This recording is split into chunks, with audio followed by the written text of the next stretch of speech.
Barry Allen Crompton Gibb, the last surviving brother of the legendary Bee Gees, has lived a life filled with dizzying heights of success, unimaginable tragedy, and the heavy silence that follows when the applause finally fades. His story is one of brilliance shadowed by loneliness. An artist who reached the pinnacle of fame but, approaching his 80th year, reflects on what has been lost as much as on what has been gained. Born on September 1, 1946, in Douglas, on the Isle of Man, Barry Gibb came into the world as the second son of Hugh Gibb and Barbara Gibb. His father, Hugh, was a drummer and band leader, a man who carried the rhythm of swing and big band music in his veins. His mother, Barbara, worked as a singer and homemaker, a steady presence in a household destined to produce one of the greatest pop dynasties of the 20th century. The Gibb family wasn't wealthy. They lived modestly, moving frequently in search of better opportunities. Yet within those cramped rooms and simple surroundings, something extraordinary was taking root. Music filled the air of the Gibb household, not as a luxury, but as a necessity, a language through which family members could express both their dreams and their struggles.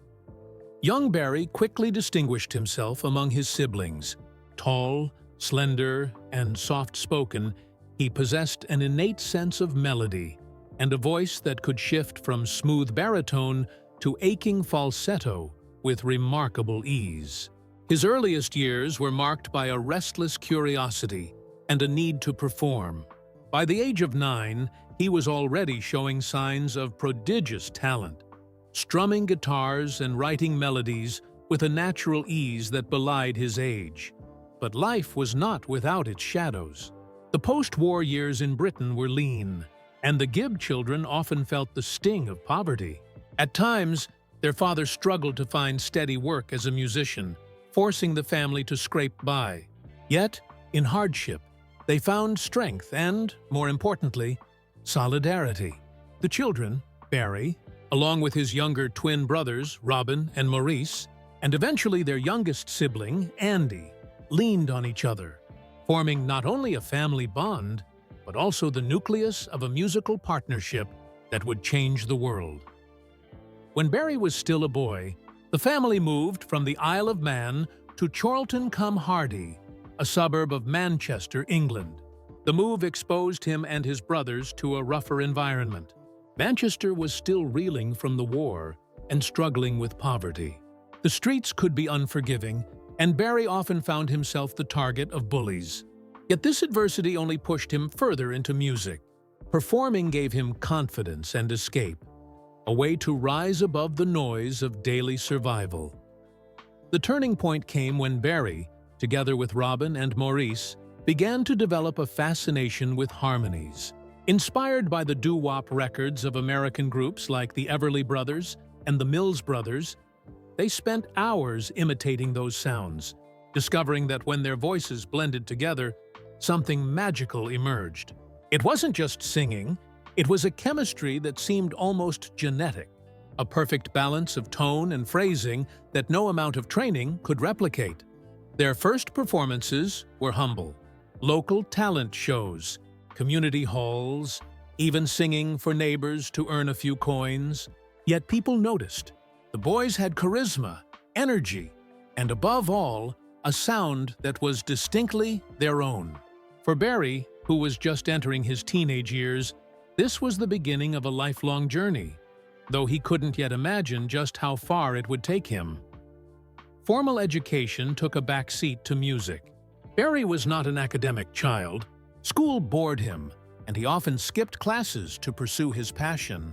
He admitted in later interviews that he struggled to fit into the traditional mold of a student. His classroom was the world of records, live shows, and the raw lessons of trial and error. His guitar became his constant companion, and songwriting became both hobby and obsession.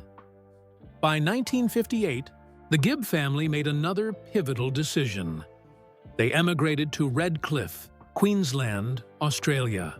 The promise of a brighter future drew them halfway across the world, carrying little more than their instruments, determination, and the hope of success. For Barry, this move marked the true beginning of his professional life. Australia in the late 1950s and early 1960s was a land of opportunity for aspiring entertainers. The television boom was creating new platforms for young talent, and live music thrived in a way that was both vibrant and accessible. Barry and his brothers quickly seized on these opportunities. They performed as the Rattlesnakes and later became known as the Bee Gees, a name derived from the initials BG, standing for Brothers. Gibb. The early Australian years were both exhilarating and challenging. The boys were still young, still refining their style, but already they had a reputation as one of the most promising groups on the scene. And at the center of it all was Barry, the natural leader, the primary songwriter, the guiding force who gave direction to their sound. His drive was relentless. While his brothers were content to enjoy the fun of performing, Barry thought bigger. He saw music not just as entertainment, but as destiny. The Gibb family's support was unwavering. Their father, Hugh, managed the boys, booking gigs and encouraging their ambitions. Their mother, Barbara, kept the household together, even as the family struggled financially. Together, they created an environment where music wasn't just encouraged, it was expected. Looking back, Barry Gibb's early life was a mixture of hardship, creativity, and resilience. He wasn't born into privilege, nor did he have an easy path laid before him. Yet, every obstacle he faced, poverty, bullying, dislocation, served to sharpen his determination. By the time he was a teenager in Australia, he had already lived through enough challenges to understand that success would not be given freely. It would have to be earned, note by note, song by song. And so, as Barry Gibb prepared to step into the whirlwind of fame that awaited him, he carried with him the lessons of his childhood. The value of family, the necessity of hard work, and the healing power of music. These lessons would sustain him in the years to come, as he and his brothers set out on a journey that would make them icons and leave Barry, decades later, as the last man standing in a story both triumphant and tragic. When Barry Gibb and his brothers set foot in Australia in the late 1950s, they could hardly have imagined that they were on the path to becoming one of the best-selling groups in the history of recorded music. At the time, they were still teenagers, unpolished and hungry, armed only with harmonies, guitars, and an irrepressible belief that they had something special to share with the world. The early Australian years were a crucible. Performing under the name the Bee Gees, the brothers hustled for every opportunity. Their first break came thanks to a chance encounter with a local DJ, Bill Gates, no relation to the future Microsoft founder, who introduced them to radio audiences. Their talent quickly caught the attention of executives at Festival Records, one of the country's premier labels.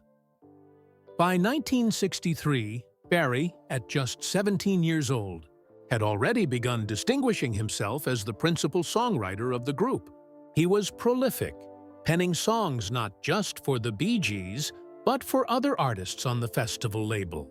His ability to craft melodies that were simultaneously catchy and emotionally resonant set him apart.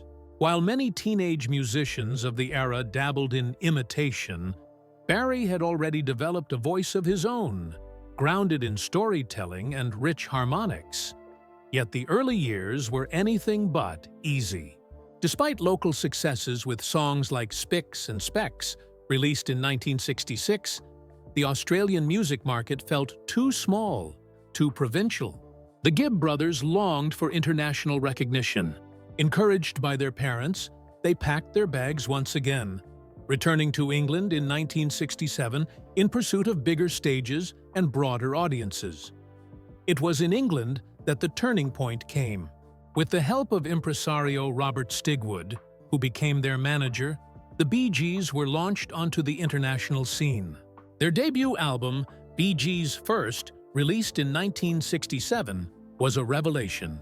Songs like New York Mining Disaster 1941 and To Love Somebody captured the imagination of both critics and the public. Suddenly, the brothers were hailed as the next Beatles. Their harmonies compared favorably to the Fab Four, and their songwriting recognized as some of the best of their generation. For Barry, the role was clear. He was not just another member of the group, he was its creative heartbeat. His falsetto, though not yet the defining hallmark it would become, was already a powerful tool. His guitar playing anchored the band's arrangements, and his relentless songwriting, pouring out lyrics and melodies at a pace few could match, ensured a steady stream of hits, but success brought its own challenges. The late 1960s were a turbulent period for the band.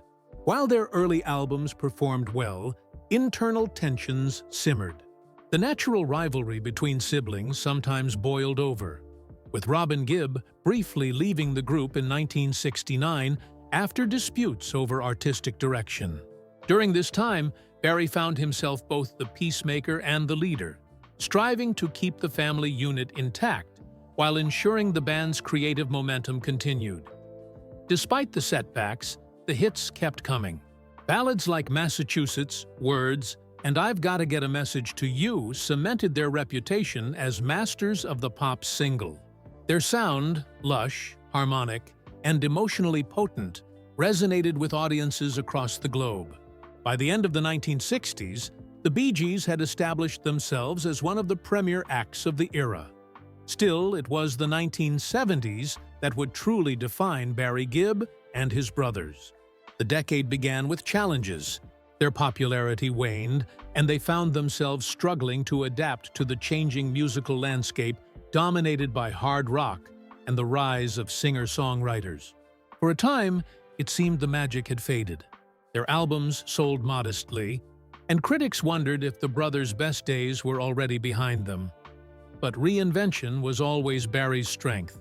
Relocating to Miami in the mid-1970s, the brothers discovered a new sound, one that leaned into funk and disco rhythms. It was here that Barry Gibb's falsetto truly came to the forefront. Initially used sparingly, it soon became a signature, soaring above grooves with an intensity that was both sensual and ethereal. Though a turning point came with the release of Main Course in 1975. Songs like Jive Talkin' and Nights on Broadway showcased a revitalized band, brimming with energy and relevance. Audiences took notice, and suddenly, the Bee Gees were back on top. Then came Saturday Night Fever, and with it, immortality. Released in 1977, the film's soundtrack, dominated by Bee Gees songs like Stayin' Alive, How Deep Is Your Love, and Night Fever, became a cultural phenomenon. It didn't just revive the band's career, it made them icons of an era. The soundtrack sold over 40 million copies, ranking among the best-selling albums of all time. For a generation, the pulsing falsetto of Barry Gibb became the sound of the dance floor, the anthem of the disco age. At the height of their fame, the numbers were staggering. Between 1977 and 1979, the Bee Gees wrote and performed 6 consecutive #1 hits in the United States, a feat rivaled only by the Beatles. Beyond their own records, Barry's songwriting prowess extended to other artists. He penned or co-wrote hits for Barbra Streisand, Guilty, Diana Ross, Chain Reaction, Dolly Parton, and Kenny Rogers, Islands in the Stream, and many others. His ability to craft timeless melodies made him one of the most successful songwriters in history. Yet fame came with costs. The backlash against disco in the late 1970s hit the Bee Gees hard. Once the darlings of the music world, they suddenly found themselves targets of ridicule. The infamous Disco Demolition Night in Chicago in 1979 symbolized the cultural shift. Radio stations shunned their music, and critics dismissed them as relics of a passing fad. For Barry, the rejection was painful, but not paralyzing. He adapted once again, shifting his focus to songwriting and production for others. Though the Bee Gees continued to release albums, it was Barry's behind-the-scenes work that kept his creative spirit alive during the 1980s and 1990s. Despite the ups and downs, one truth remained. Barry Gibb was a master craftsman. His ability to reinvent himself and his brothers, his relentless dedication to music, and his knack for creating melodies that resonated across generations ensured his place in the pantheon of greats. By the turn of the millennium, the Bee Gees were recognized not just as icons of the disco era, but as enduring legends of pop music. Their induction into the Rock and Roll Hall of Fame in 1997 cemented that legacy. Standing on that stage, Barry accepted the honor with humility, fully aware of the journey that had brought them there. From Manchester's streets to Miami's studios, from obscurity to superstardom, through triumph and setback, Barry Gibb's career trajectory is nothing short of extraordinary. It is the story of a man who never stopped creating, never stopped leading, and never stopped believing in the power of a song to change the world. Behind the glittering lights of fame and the relentless demands of a career that spanned decades, Barry Gibb's personal life was shaped by love, heartbreak, loyalty, and resilience. While his music connected with millions around the world, his private journey, through marriages, fatherhood, and loss, revealed the depth of his humanity. Barry Allen Crompton Gibb entered adulthood with the same intensity that had marked his early years. As the leader of the Bee Gees, he was constantly in the spotlight. Yet, when it came to his personal life, he sought stability. Unlike many of his peers in the rock and pop world, Barry wasn't drawn to reckless excess. Instead, he wanted a family, a safe harbor against the storms of fame. His first marriage came at a time when the Bee Gees were still carving out their place in the music world. In August 1966, at the age of 19, Barry Gibb married Maureen Bates, a young woman from his hometown circle. The marriage, however, was short-lived. Barely lasting 4 years, it dissolved quietly in 1970, with little public fanfare. Unlike the tumultuous celebrity divorces that dominated headlines in later decades, Barry's first marriage ended without spectacle. Still, it left him with a greater understanding of the difficulty of balancing fame and intimacy. His true life partner, however, arrived soon after. In September 1970, Barry married Linda Gray, a former Miss Edinburgh beauty queen. This marriage would prove to be the defining relationship of his life, enduring for more than half a century. Together, they built a family and a home that allowed Barry to find stability amid the chaos of global superstardom. Barry and Linda's union produced 5 children: Stephen, Ashley, Travis, Michael, and Alexandra. Each child grew up in the shadow of the Bee Gees' fame, but also in a household that valued privacy. Unlike many celebrity offspring thrust into the spotlight, the Gibb children were largely shielded from the harsh glare of media attention. Stephen Thaddeus Crompton Gibb, their eldest, was born in 1973. Like his father, Stephen pursued music, carving out a career as a rock musician and guitarist. He toured with bands and contributed to his father's projects, a continuation of the Gibb musical legacy. Ashley followed in 1977, choosing a quieter life, but occasionally stepping into creative work. Travis was born in 1981, and Michael in 1984, each growing up during their father's fluctuating fame in the post-disco years. Finally, in 1991, the couple welcomed Alexandra, their youngest and only daughter. For Barry, family was more than a comfort. It was his anchor. He often spoke about Linda's unwavering support, crediting her with keeping him grounded during the turbulent highs and lows of the Bee Gees' career. While his brothers sometimes struggled with the temptations of fame, battling substance abuse, depression, and personal crises, Barry relied on the stability of his marriage to navigate the challenges. But his personal life was not without profound grief. Being part of a family band meant that the professional and personal were inseparable. His brothers were not just bandmates. They were his lifelong companions, his confidants, and his rivals. Losing them, one by one, became the great tragedy of Barry's life. In 1988, his youngest brother, Andy Gibb, who had launched his own successful solo career with hits like Shadow Dancing, died suddenly at just 30 years old from myocarditis, an inflammation of the heart brought on by years of drug and alcohol abuse. Barry was devastated. Though Andy had struggled with addiction for years, Barry had always believed he would recover. The loss marked the first of many blows. In 2003, tragedy struck again with the death of Maurice Gibb, Barry's twin brother in spirit, if not in birth. Maurice died unexpectedly from complications following intestinal surgery. The shock was profound. Maurice had been the steady, grounding presence in the group, the one who often mediated between Barry and Robin. Without him, the dynamic of the Bee Gees was irreparably changed. 9 years later, in 2012, Robin Gibb succumbed to cancer after a long and public battle with illness. With Robin's passing, Barry found himself the last surviving member of the Bee Gees. He confessed in interviews that standing alone on stage without his brothers was one of the hardest things he had ever done. The harmonies that had defined their music, those seamless blends of voice that only siblings could produce, were gone, and with them, a part of Barry's soul. These personal losses were not just professional setbacks. They were family tragedies that reshaped Barry's life. He often spoke of the loneliness that came from being the last Gibb brother alive. At award shows and tribute concerts, he would break down in tears, openly admitting that he sometimes wished it had been him instead of them. "I'd rather have them back than all the hits," he once confessed. Amidst the sorrow, however, Barry found strength in his wife and children. His marriage to Linda Gray was more than a romantic partnership.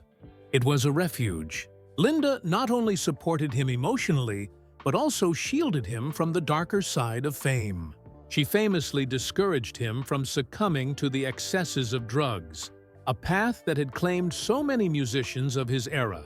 Her insistence on protecting their family from the destructive aspects of celebrity life likely saved Barry from the fates that befell others. Beyond his immediate family, Barry's personal life included friendships with some of the most iconic names in music.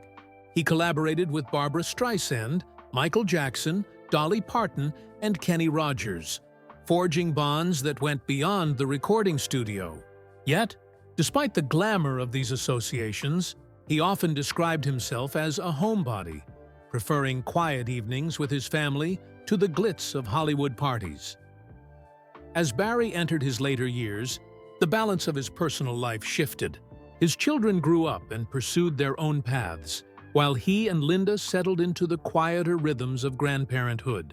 Yet the shadow of his brother's absence lingered. Friends noted that while he remained gracious and professional, there was a melancholy about him, a sense that, despite his fortune, fame, and family, part of him was forever incomplete. In reflecting on Barry Gibb's personal life, what emerges is a portrait of a man who valued love over excess, family over fame, and loyalty over indulgence.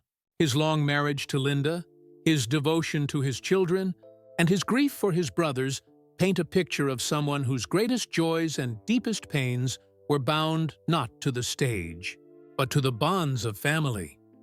This duality, of a superstar who craved normalcy and of a brother who outlived them all, would become central to the next chapter of his story. It is here, in the emotional core of his life, that the sadness hinted at in the title of this story becomes most evident. Barry Gibb himself has acknowledged that despite unimaginable success, he has lived to see his greatest joy, his brothers, slip away one by one. The sadness comes not from lack of achievement or fortune, but from loneliness, from being the last voice in a harmony once shared by four. In interviews over the past decade, Barry has spoken candidly about the grief that still haunts him. Standing on stage without Robin and Morris, without even Andy, feels hollow. "It's not the same," he admitted during a BBC special. "You hear those harmonies in your head, but they're not there anymore. And that's when you realize you're alone." It is a cruel irony. The Bee Gees were never meant to be a solo act. Their magic lay in unity. The way their voices blended seamlessly, the way they could finish each other's musical thoughts without a word. For Barry to be the last one alive is to carry both the legacy and the burden of that sound. He has become its caretaker, but also its mourner. Approaching 80, Barry's life is defined by contrast. On one hand, he lives in comfort, a wealthy man residing in Miami with his wife, children, and grandchildren close by. On the other hand, he often retreats into solitude, burdened by memories that no one else can truly share. His sadness isn't poverty, illness, or failure, it's survival. Consider the context. Andy Gibb, the youngest brother, died in 1988, a loss that Barry has never fully reconciled. "I always felt guilty," he confessed. "I thought I could have done more to save him." That sense of responsibility has weighed heavily on Barry for decades. Then Maurice Gibb, his twin in spirit, died suddenly in 2003. Maurice had always been the peacemaker, the glue that held Barry and Robin together. His death was like the foundation of the family being ripped away. "Maurice kept us sane," Barry once said. "Without him, we were never the same." Finally, Robin Gibb, with his distinct vibrato and poetic sensibility, passed in 2012. Robin's loss left Barry completely alone at the top of the mountain they had all climbed together. After his funeral, Barry admitted he struggled even to speak about the Bee Gees. "I can't call it the Bee Gees anymore," he said softly. "It was always us together. Without them, it doesn't exist." These aren't just professional losses, they are personal devastations. Imagine being part of a brotherhood that spans your entire life. From childhood games in Manchester to global superstardom, and then finding yourself the sole survivor. That is Barry's reality.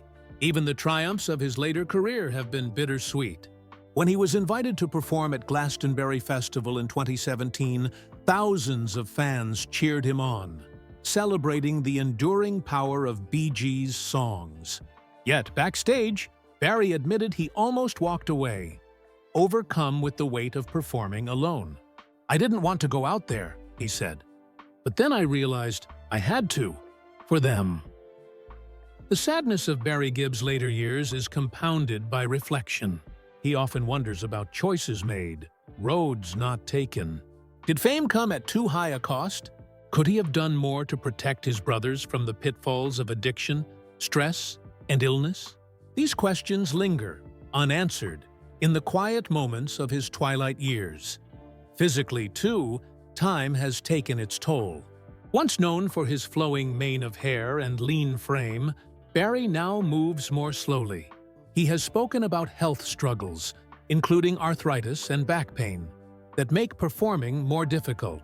Though his voice still retains its power, it carries a fragility now, the tremor of age and loss. Yet perhaps the most poignant detail is this. Barry, a man who once stood shoulder to shoulder with his brothers before millions, now spends much of his life in quiet isolation. He is not a recluse, but he is deeply private, preferring to avoid the spotlight unless absolutely necessary. Friends and family describe him as reflective, even melancholic at times. The house in Miami, filled with photos of the brothers and the family's long history, is both a sanctuary and a museum of memories. Barry has admitted he sometimes walks through it at night, pausing before portraits, speaking aloud as if his brothers were still there. "They're always with me," he says, "but it's not enough." This is what makes his life, as the title suggests, so sad. Not because he lacks love, he has a devoted wife, children, and grandchildren. Not because he lacks recognition, he is celebrated as one of the greatest songwriters of all time. But because the essence of who he was, the eldest brother, the leader of a band of siblings, has been stripped away by time. And yet, there is resilience in Barry's sadness. He has not given up on music. Even in his late 70s, he continues to record, perform, and write.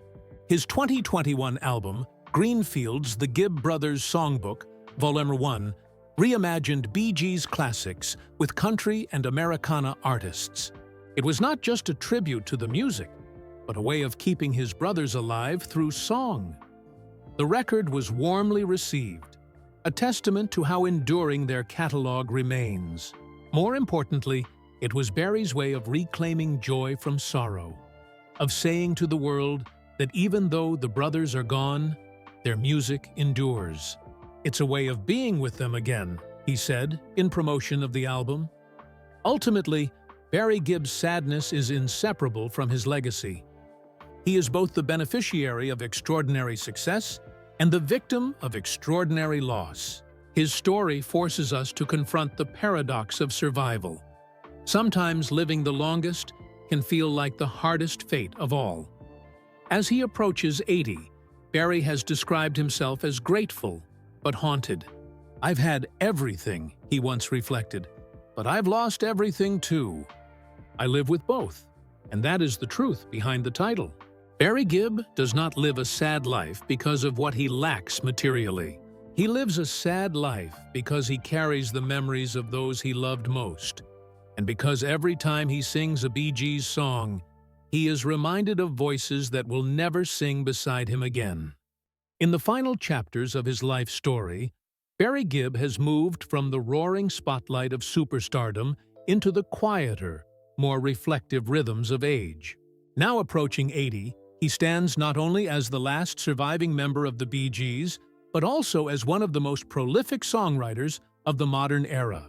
His later years have been marked by resilience, nostalgia, and the determination to preserve the legacy of a family band that defined popular music for more than half a century. After the death of Robin Gibb in 2012, Barry faced the painful task of stepping onto stages alone. For a time, he considered retiring completely, admitting in interviews that the thought of singing without his brothers was unbearable. "I didn't know who I was without them," he confessed. "I didn't think I could go on." But music had always been his refuge, and eventually it pulled him back. In 2013, he launched the Mythology Tour, named after the 2010 box set that paid tribute to the Bee Gees' catalog. The tour was both a celebration and a memorial, as Barry performed not only for fans, but also for the memory of Robin, Maurice, and Andy. Night after night, audiences rose to their feet, singing along to classics like "Stayin' Alive," "How Deep Is Your Love," and "To Love Somebody." For Barry, the tour became a healing ritual, a way to keep his brothers' voices alive in the hearts of millions. Still, the pain of their absence never left him. In quiet moments, Barry has spoken about how he still feels their presence. "They're always here," he told one interviewer, tapping his chest. "Every time I sing, they're with me. I can't see them, but I hear them." Barry's later years have also been a period of recognition. In 2018, he was knighted by Prince Charles, becoming Sir Barry Gibb in acknowledgement of his contributions to music. The honor was bittersweet. While he accepted it with pride, he admitted wishing his brothers had lived to share the moment. "I'd give it all back to have them here," he said quietly. Health has been an ongoing concern. Barry has endured arthritis and back problems, ailments that make performing challenging. Yet his voice, though weathered by time, remains powerful. His falsetto, once the emblem of disco, is now tinged with age, carrying a deeper emotional weight. Audiences often remark that hearing Barry today is less about technical perfection and more about the raw, lived experience he brings to every note. In 2021, Barry released Greenfields, the Gibb Brothers Songbook, Volume 1, an album that reimagined Bee Gees hits with country and Americana stars, including Dolly Parton, Keith Urban, and Brandi Carlile. The project debuted at #1 on the UK Albums Chart, proving the timeless appeal of his songwriting. More importantly, it allowed Barry to honor his brothers in a fresh way, weaving their legacy into new interpretations that connected with another generation of listeners. Despite his continued creativity, Barry's later years are colored by solitude. Friends and colleagues describe him as warm but reserved, a man who prefers family dinners and quiet evenings at home to the constant rush of public life. His wife, Linda Gray, remains his closest companion, and their 5 children and growing number of grandchildren are his greatest joy. In their company, he finds peace, yet the sadness persists. As the last Gibb standing, Barry carries the heavy responsibility of legacy. Every tribute concert, every interview, every performance comes with the reminder that he is alone. "It's a strange feeling," he once admitted. "You look around and realize you're the only one left to tell the story. It's an honor, but it's also a burden." What then is Barry Gibb's legacy? It is vast and enduring. Alongside his brothers, he sold more than 220 million records worldwide. The Bee Gees are one of the best-selling music artists of all time, with a catalog that spans pop, rock, disco, and ballads. Their songs have been covered by hundreds of artists. Their soundtracks have defined entire eras, and their influence echoes in genres from R&B to electronic dance music. Barry's personal contribution is even more staggering. As a songwriter, he has written or co-written more than 1,000 songs, including 16 Billboard Hot 100 #1 hits. His melodies have been sung by icons like Barbra Streisand, Diana Ross, Dolly Parton, and Kenny Rogers. Few artists in history can claim such a broad and lasting impact. But beyond the numbers and accolades, Barry's true legacy lies in the emotions his music evokes. Songs like How Deep Is Your Love and Words speak to universal experiences of love and loss. Anthems like Stayin' Alive embody resilience and survival. These are not just pop songs, they are cultural touchstones, woven into the lives of millions. And yet, the tragedy of Barry Gibb's story is inseparable from his triumph. His life reminds us that success does not shield us from sorrow, and that survival can sometimes feel lonelier than defeat. Approaching 80, he lives surrounded by love, yet haunted by absence. His sadness is not despair, but a quiet, enduring grief that even time cannot erase. If there is comfort, it is in knowing that Barry has chosen to keep going, not just for himself, but for the brothers he lost. Every time he steps on stage, every time he records a song, he keeps their memory alive. "I'm still here," he says, "and as long as I'm here, so are they." On September 1st, 2026, Barry Gibb will turn 80. Whether he chooses to celebrate quietly with family or share the milestone with fans, the day will be more than a birthday. It will be a testament to survival, to endurance, and to the power of music to outlast even death. And when his story is finally complete, what will remain? Not the sadness, not the loneliness, but the songs, the harmonies of a family bound by music, forever preserved in vinyl grooves and digital streams. The Bee Gees' voices will never fade because their eldest brother carried them through the decades and made sure the world never forgot. In the end, Barry Gibb's life is not a tragedy, but a ballad, a story of love, loss, and survival, sung in a falsetto that once defined an era and now carries the weight of memory. His legacy is not just in the records sold, but in the way his music continues to bring people together, just as he and his brothers once came together in perfect harmony. So yes, Barry Gibb is almost 80, and yes, how he lives is tinged with sadness. But it is a sadness born of love, a reminder that he was part of something extraordinary, and that even in solitude, he carries that harmony within him. And perhaps that is the most powerful legacy of all.